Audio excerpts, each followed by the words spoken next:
আসসালামু আলাইকুম ওরহমতুল্লাহি ওবরাকাতু। প্রিয় দর্শক, আজকে নতুন একটি টপিক নিয়ে আমি আলোচনা করব ইনশাআল্লাহ। আল্লাহর অশেষ মেহেরবানিতে আপনাদের দোয়ায় আমি আলহামদুলিল্লাহ কওমি মাদ্রাসায় দাওরাই হাদিস পর্যন্ত পড়াশোনা করেছি এবং এরই পাশাপাশি বর্তমানে মিশরের প্রাচীনতম প্রতিষ্ঠান এবং পুরো ওয়ার্ল্ড ওয়াইড সবচেয়ে পরিচিত প্রতিষ্ঠানগুলোর মধ্যে ইসলামিক ইউনিভার্সিটিগুলোর মধ্যে অন্যতম হচ্ছে মিশর আল আজহার বিশ্ববিদ্যালয়। সেখানে আলহামদুলিল্লাহ আপনাদের দোয়ায় আমি অধ্যয়নরত আছি। আজকে থেকে আমি আপনাদের সাথে নতুন কিছু বিষয় শেয়ার করতে চাই, যেগুলো আমার নিজের জীবনের অভিজ্ঞতা এবং পড়াশোনার আলোকে ইনশাআল্লাহ। এবং প্রত্যেকটা বিষয়ই থাকবে কোরআন হাদিস ভিত্তিক আলোচনা, অর্থাৎ কোরআন হাদিসের দলিল ভিত্তিক আলোচনা, নিজের মন গড়া কোনো কিছু না। আমি একটা বিষয় সেই ছোটোবেলা থেকেই উপলব্ধি করে আসছি, আর সেটা হচ্ছে যে দুনিয়াতে আমাদের চাহিদা অনুযায়ী সব কিছু আমরা পাবো না। আমাদের পৃথিবীতে বিভিন্ন রকমের মানুষ আছে, অনেক ধর্মের মানুষ আছে, অনেক বর্ণের মানুষ আছে, অনেক মেজাজের মানুষ আছে। আমরা চাইলেও আমাদের সেই মেজাজ, আমাদের সেই মন মানসিকতা আরেকজন মানুষের সাথে পুরোপুরিভাবে মিলাতে পারবো না, এটি সম্ভব না। কারণ স্বাভাবিকভাবেই আমরা দুনিয়াতে অনেকেই অনেক রকম চাওয়া পাওয়া, চাহিদা ইত্যাদি অনেক কিছু থাকে। যে আমি যদি এই চাকরিটা পেতাম, আমি যদি এই জিনিসটা কিনতে পারতাম, আমি যদি আমার এই স্বপ্নটি পূরণ করতে পারতাম, আমি যদি এইভাবে চলতে পারতাম, আমি যদি এই জায়গাটায় যেতে পারতাম, আমি যদি এই জিনিসটাকে যদি পেতাম, ইত্যাদি ইত্যাদি অনেক বিষয় মানুষের চাহিদার মধ্যে থাকে, কিন্তু তারপরেও আমরা পাই না। তো প্রিয় দর্শক, এইখানে আমরা যারা মুসলিম আছি আমাদের একটি বিষয় লক্ষ্য করতে হবে, আর তা হচ্ছে দুনিয়াতে আমরা যদিও বা না পাই, আল্লাহ তাআলা আমাদেরকে আখেরাতে দিবেন সেই প্রত্যাশা আমরা অবশ্যই করতে পারি। যদি আমরা আল্লাহ এবং তার রাসূলের বিধান অনুযায়ী যদি দুনিয়াতে চলাফেরা করতে পারি, তাহলে অবশ্যই আমরা আশাবাদী এবং আল্লাহর ওয়াদা রয়েছে কোরআনে যে আমরা অবশ্যই জান্নাতে গেলে আমরা আমাদের চাহিদা অনুযায়ী যা কিছুই আমরা আল্লাহ সুবহানাহু ওয়া তাআলার কাছে চাইব, আমরা সব কিছুই পাবো ইনশাআল্লাহ। এখানে আমি প্রথমে একটি আয়াত উল্লেখ করতে চাই। যেমন সূরাতুল মুলকের একটি আয়াত রয়েছে, আল্লাযী খালাকাল মাউতা ওয়াল হায়াতা লিয়াবলুয়াকুম আইয়ুকুম আহসানু আমালা। আল্লাহ তাআলা জন্ম মৃত্যু দুনিয়াতে সব কিছু সৃষ্টি করেছেন, লিয়াবলুয়াকুম আইয়ুকুম আহসানু আমালা, এবং তোমাদেরকে পরীক্ষা করছেন যে তোমাদের মধ্যে কে আছে যে সবচেয়ে বেশি ভালো কাজ করে, অর্থাৎ আমল করে, ভালো আমল করে। তারপরে আল্লাহ তাআলা সূরাতুল বাকারার একটি আয়াত রয়েছে, যেখানে আল্লাহ তাআলা বলছেন যে তোমরা যেটিকে কল্যাণকর মনে করো সেখানে কল্যাণ নাও থাকতে পারে, আবার যেখানে কল্যাণকর মনে না করো সেখানেই কল্যাণ থাকতে পারে, কারণ তুমি জানো না, আল্লাহ তাআলা যা জানেন। এটা হচ্ছে আয়াতের মর্মার্থ। আমি যদি কোরআনের আয়াতটি বলি, সূরাতুল বাকারা অর্থাৎ ২য় নম্বর পারার ১৩ নম্বর পৃষ্ঠায় একটি আয়াত রয়েছে, যেটি হচ্ছে আসা আন তাকরাহু শাইআন ওয়া হুয়া খায়রুল লাকুম ওয়া আসা আন তুহিব্বু শাইআন ওয়া হুয়া শাররুল লাকুম ওয়াল্লাহু ইয়ালামু ওয়া আনতুম লা তা'লামুন। আসা আন তাকরাহু শাইআ অর্থাৎ তোমরা যেটাকে অকল্যাণকর মনে করো, ওয়া হুয়া খায়রুল লাকুম হতে পারে এখানেই তোমাদের জন্য কল্যাণ রয়েছে, ওয়া আসা আন তুহিব্বু শাইআ আর যেখানে তোমরা অনেক বেশি পরিমাণে কল্যাণকর মনে করো, ওয়া আসা আন তুহিব্বু শাইআন ওয়া হুয়া শাররুল লাকুম সেখানেই হতে পারে সবচেয়ে বেশি অকল্যাণ রয়েছে। ওয়াল্লাহু ইয়ালামু ওয়া আনতুম লা তা'লামুন অর্থাৎ আল্লাহ তাআলা জানেন যা তোমরা জানো না। এই আয়াত থেকেও প্রতীয়মান হয় যে আমরা দুনিয়াতে অনেক কিছুই আমাদের চাহিদা অনুযায়ী না হওয়ার কারণে, অথবা আমরা চাই যে এই জিনিসটা এইভাবে হলে হয়তো বা অনেক বেশি ভালো হতো, কিন্তু বাস্তবে আল্লাহর পরিকল্পনায় আল্লাহ তাআলার জানা অনুযায়ী আমরা তো কিছুই জানি না, আল্লাহ তাআলা সব জানেন।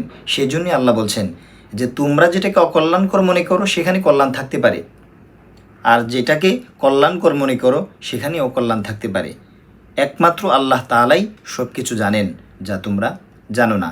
প্রিয় দর্শক, তাহলে কোরআনের ২য় আয়াত থেকে কিন্তু আমরা এখানে আমাদের জীবনের অনেক কিছু যদি আমরা নাও পাই, তাহলে মনে করতে হবে যে বাস্তবিক পক্ষে সেখানে হয়তো বা কল্যাণ ছিল না। আর যদি পেয়ে যাই, তাহলে মনে করতে হবে যে এটাই আল্লাহর ইচ্ছা ছিল, এটাই আমার তাকদিরে ছিল, এটাকে আমাকে বিশ্বাস করতে হবে এবং সেই অনুযায়ী যদি আমাদের চাহিদা অনুযায়ী মিলে যায়, আমাদেরকে সারা জীবন আল্লাহ সুবহানাহু ওয়া তাআলার কাছে শুকরিয়া আদায় করতে হবে। এটি হবে সবচেয়ে বড় সৌভাগ্যের বিষয়। প্রিয় দর্শক, কোরআনের আরেকটি আয়াত রয়েছে, ফাইন্না মাআল উসরি ইউসরা, ইন্না মাআল উসরি ইউসরা। এই দুটো আয়াতের একই অর্থ, কিন্তু দুইবার এখানে উল্লেখ করা হয়েছে। কেন? এটাকে কতটা গুরুত্ব এই আয়াতের সেটিকে বোঝানোর জন্য। অর্থাৎ নিশ্চয়ই কষ্টের সাথেই রয়েছে স্বস্তি। আবারও আল্লাহ তাআলা বলছেন ইন্না মাআল উসরি ইউসরা, অর্থাৎ কষ্টের সাথেই রয়েছে স্বস্তি। তার মানে আমরা যখন কোনো কষ্টের মধ্যে পতিত হই, আমাদেরকে এটা মনে করা যাবে না যে আল্লাহ তাআলা কি শুধু আমাকেই দেখলেন। আমরা অনেক সময় বদুয়া দিয়ে অনেক ধরনের কথাবার্তা বলি, না, কখনোই এটা করা যাবে না। আমাদেরকে মনে করতে হবে যে এই কষ্টের সাথেই কি স্বস্তি রয়েছে, যেখানে আল্লাহ নিজে বলেছেন কোরআনুল কারিমে, একবার না দুবার বলেছেন এবং খুব তাগিদ সহকারে বলেছেন ফাইন্না মাআল উসরি ইউসরা, ইন্না মাআল উসরি ইউসরা। তার মানে আমাদেরকে খুব ভালোভাবেই বিশ্বাস রাখতে হবে কোরআনের এই আয়াতের উপরে যে আজকে আমি কষ্টে আছি, তো এই কষ্ট শেষ হওয়ার সাথে সাথেই আল্লাহ তাআলা আমাকে এমন সুখ দিবেন, এমন শান্তি দিবেন যে এই কষ্টগুলো আমার কাছে তখন কিছুই মনে হবে না। তার মানে যখন আপনার কষ্ট আসবে তখন আপনাকে সেই কষ্টের সময়ে ধৈর্য ধারণ করতে হবে এবং আল্লাহর কাছে অনেক বেশি পরিমাণে দোয়া করতে হবে। প্রিয় দর্শক, কোরআনের আরেকটি আয়াত রয়েছে, মা আসাবা মিন মুসিবাতিন ফিল আরদি ওয়ালা ফি আনফুসিকুম ইল্লা ফি কিতাবিম মিন ক্বাবলি আন নাবরাহা ইন্না যালিকা আলাল্লাহি ইয়াসির। কোরআনের এই আয়াতটির তর্জমা হলো, পৃথিবীতে যত ধরনের বিপদ আসে, আমরা দুনিয়াতে আসার পূর্বেই আমাদের পৃথিবীতে কি হবে না হবে সব কিছু আল্লাহ তাআলা নির্ধারণ করে রেখেছেন।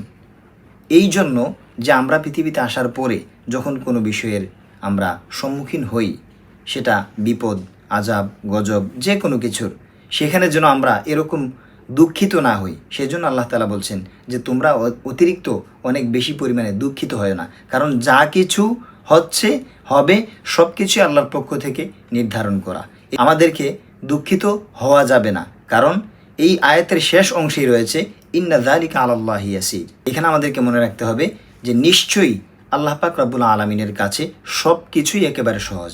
তার মানে আমাদেরকে অতিরিক্ত যখন কোনো কষ্টের সময় আমরা পার করি, তখন আমরা খুব বেশি কষ্ট নিয়ে আমরা আল্লাহর শুকরিয়া আদায় করা থেকে বিরত থাকা, অথবা নিজের মধ্যে কোনো ধরনের অনুশোচনা তৈরি হওয়া, এগুলো থেকে আমাদেরকে বিরত থাকতে হবে।